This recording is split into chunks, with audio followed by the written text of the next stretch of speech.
Hello everyone.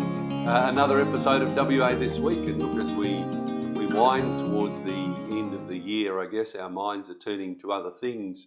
I think the government would prefer that our minds turn to other things, and can I say no more so in relation to the revelations that continue to come out about the appalling Landgate deal. Now, you would recall Landgate, government agency, had two properties out at Midland, one block of land with offices on it, another with a car park on it.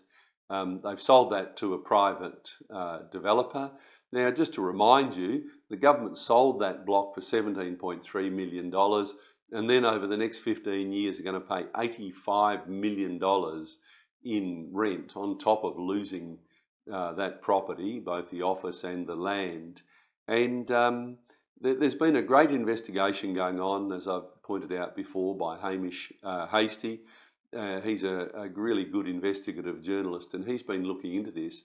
Now, the government came out and said that they received a valuation which justified that 17.3 million sale price. What Hamish has discovered is, in fact, the government received their own valuation that property, if sold as it was worth $37.5 million. Some considerable difference to 17.3. And what it reinforces is just how terrible this deal is. Now, given that this property has a blue chip tenant, that $37.5 million was based on a property with no tenant in it, and also the government had previously said in fact it had previously been revealed that they'd used the valuation of having no tenant. Here you've got a blue chip tenant, the government itself, the group that already occupies the building, continuing to rent it for another 15 years. Independent property consultants have said that property was worth anywhere between $85 and $100 million. You know, the tragedy here is, I guess, two things. The first is obviously the massive waste of taxpayers' money. Money, could be spent in a whole range of ways to help people in need, to help with cost pressure relief on households who are really struggling now. High fuel prices, high interest rates, high food prices, and all of them going up. And so that money could have been used for any of those purposes. But more worryingly, it's the lack of transparency demonstrated by this McGowan Labor government.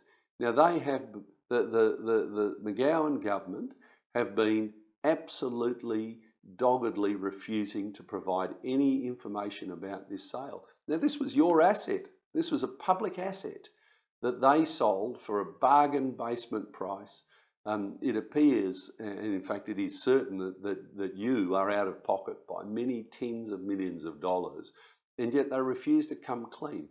You know, they can just say, sometimes, I've said it before, sometimes people make mistakes. That's human to make mistakes. They could come out and say that. But instead, they just double down and double down and double down on refusing to reveal any information. Every bit of information is dragged out, kicking and screaming, and despite their best endeavours. This is a government that's obsessed with secrecy. They don't want you to know what's going on. They just want you to do what you're told. They just want you to believe whatever word comes out of their mouth. What's patently clear is you can't believe what they tell you, and you cannot trust them to look after the assets of this state for the best of the people in Western Australia. An issue that is gaining increasing concern in the community is the way that youth are being treated in detention facilities. Now, some of you may be aware that Banksia Hill is the youth detention centre in Perth, and that is where youth who have committed serious crimes are typically taken.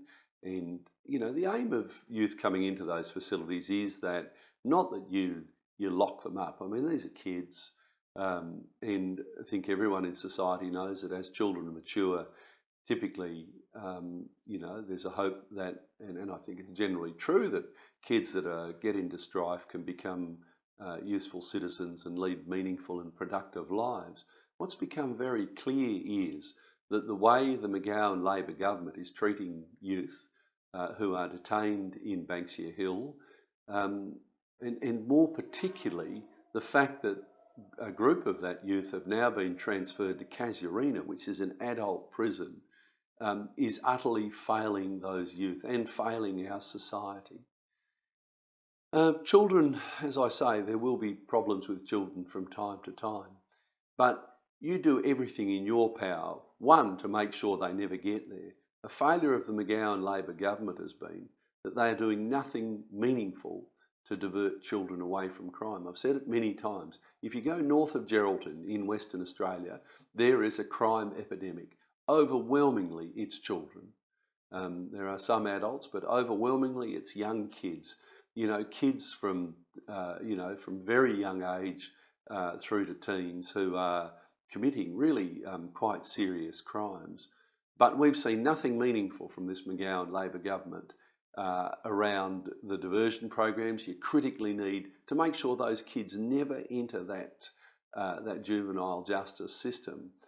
Instead, the government's response appears to have been they let these problems get out of hand, and then they come in, and as they did, taking a whole heap of police up into the north of the state, and they had great fanfare that they were cracking down on law and order issues, and simply jailed a whole heap of kids. Now, some of those children that came down from the north ended up causing trouble in Banksia Hill, and they were moved to Casuarina, an adult prison. Now, they were moved into a separate section, but the message is clear to those kids that you're a serious criminal. You're not someone who's going to be rehabilitated.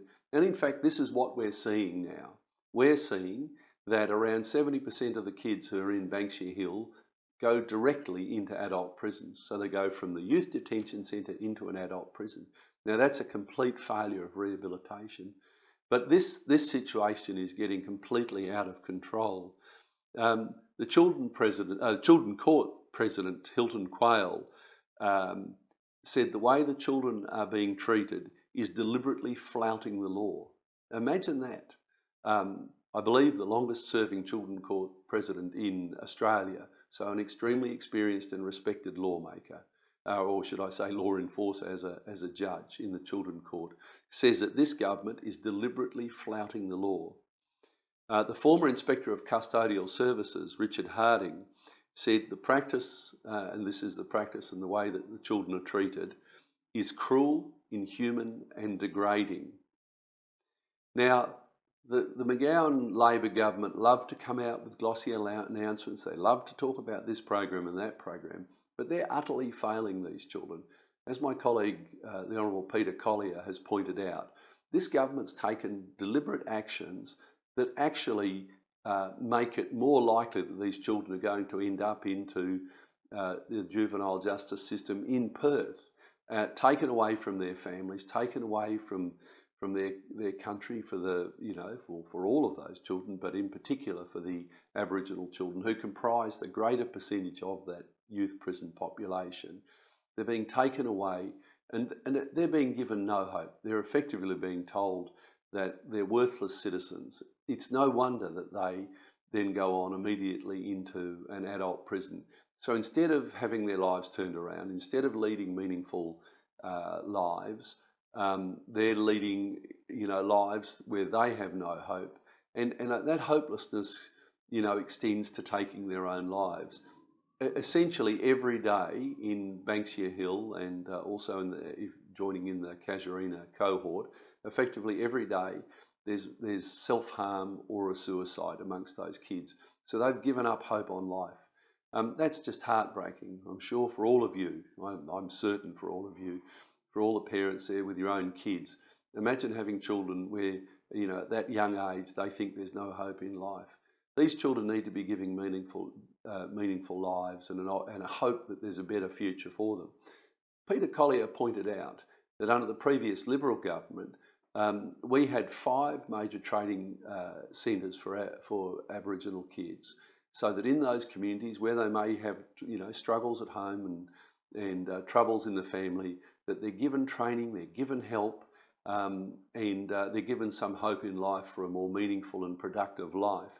Now, there was a centre in Perth, and then there were 4 other centres from Bunbury to Kununurra that let those kids stay in their communities and, as I say, have some hope in life.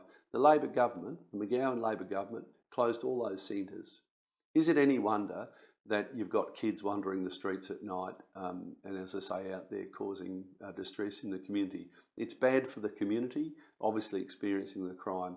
It's heartbreaking that you've got children who are going to spend the majority of their whole life in a correctional facility.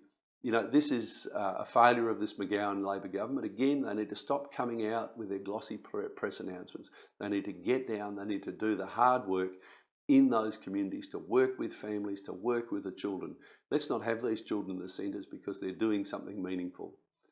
It is just a distressing situation for everyone. I desperately hope that Mark McGowan, the Premier, and Bill Johnson, the Minister for Corrective Services, are listening, because this is at their feet. They can do something about it, but at the moment they're failing those young children.